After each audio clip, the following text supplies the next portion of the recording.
சுமார் 15 ஆண்டுகளாக நாம் தமிழர் கட்சி ஒருங்கிணைப்பாளர் சீமானுக்கு தீராத தலைவலியாக இருந்த நடிகை பாலியல் வன்கொடுமை வழக்கை ஒரு வழியாக உச்சநீதிமன்றம் மூலம் முடிவுக்கு வந்துள்ளது.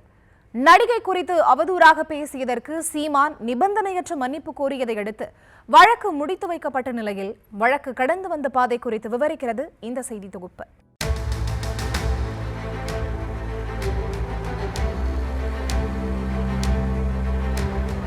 காலை சுற்றிய பாம்பு கடிக்கவும் செய்யாமல் கழன்று ஓடவும் இல்லாமல் இருந்தால் எப்படி இருக்குமோ அப்படித்தான் நடிகையின் பாலியல் வன்கொடுமை வழக்கும் சீமானுக்கு இருந்தது.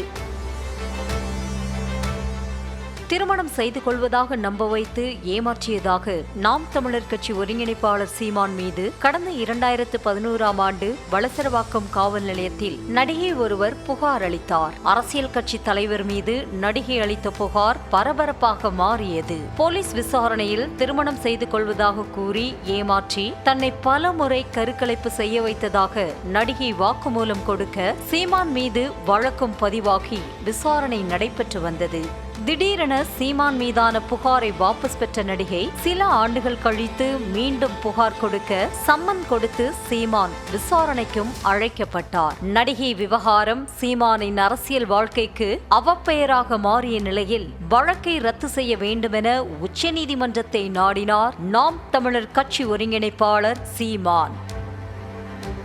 இந்த மனு கடந்த மாதம் விசாரணைக்கு வந்தபோது சீமானும் நடிகையும் பரஸ்பரம் அவதூறு பேசக்கூடாது என உச்சநீதிமன்றம் உத்தரவிட்டது. மேலும் இருவரும் பரஸ்பரம் மன்னிப்பு கோரி பிரமாண பத்திரம் தாக்கல் செய்ய வேண்டும் என்றும் நீதிமன்றம் கூறியிருந்தது. இந்த நிலையில் நடிகை குறித்து அவதூறாக பேசியதற்காக நிபந்தனையற்ற மன்னிப்பு கேட்டு நாம் தமிழர் கட்சி ஒருங்கிணைப்பாளர் சீமான் பிரமாண பத்திரம் தாக்கல் செய்தார். அந்த பிரமாண பத்திரத்தில் தனது சொல் மற்றும் செயல்களால் நடிகைக்கு ஏற்பட்ட எந்த ஒரு வலி அல்லது காயத்திற்கு நிபந்தனையற்ற மன்னிப்பு கோருவதாக தெரிவித்துள்ளார் சீமான்.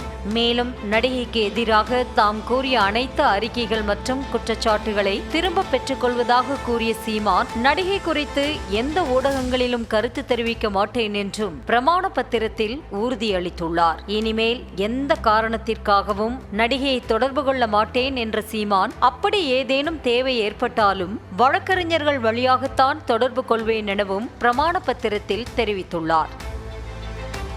இதேபோல நடிகை தாக்கல் செய்த பிரமாண பத்திரத்தில் சீமானின் மன்னிப்பை ஏற்று வழக்கை வாபஸ் பெறுவதாக குறிப்பிடப்பட்டிருந்தது. இருப்பினும் சீமான் காரணமாக கடுமையாக பாதிக்கப்பட்டிருப்பதாக குறிப்பிட்ட நடிகை பொருளாதார ரீதியாக தனது குடும்பம் மிகவும் நலிவடைந்திருக்கிறது என்றும் சீமானிடமிருந்து இழப்பீடு வாங்கிக் கொடுக்க வேண்டும் என்றும் வலியுறுத்தப்பட்டது.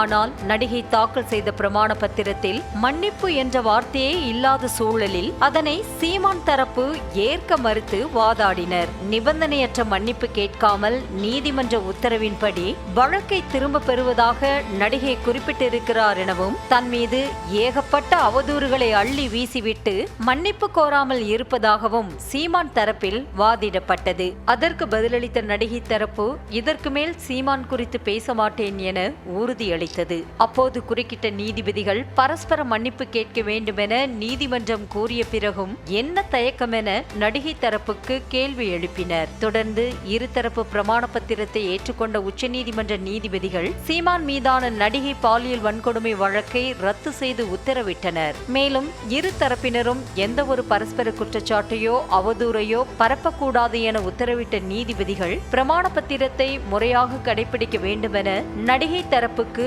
தனியாக அறிவுறுத்தல் கொடுத்தனர். சுமார் 15 ஆண்டுகளாக இழுத்தடித்து தலைவலியாக இருந்த பாலியல் வன்கொடுமை வழக்கு ஒரு வழியாக முடித்து வைக்கப்பட்டது சீமானுக்கு நிம்மதியை கொடுத்துள்ளது.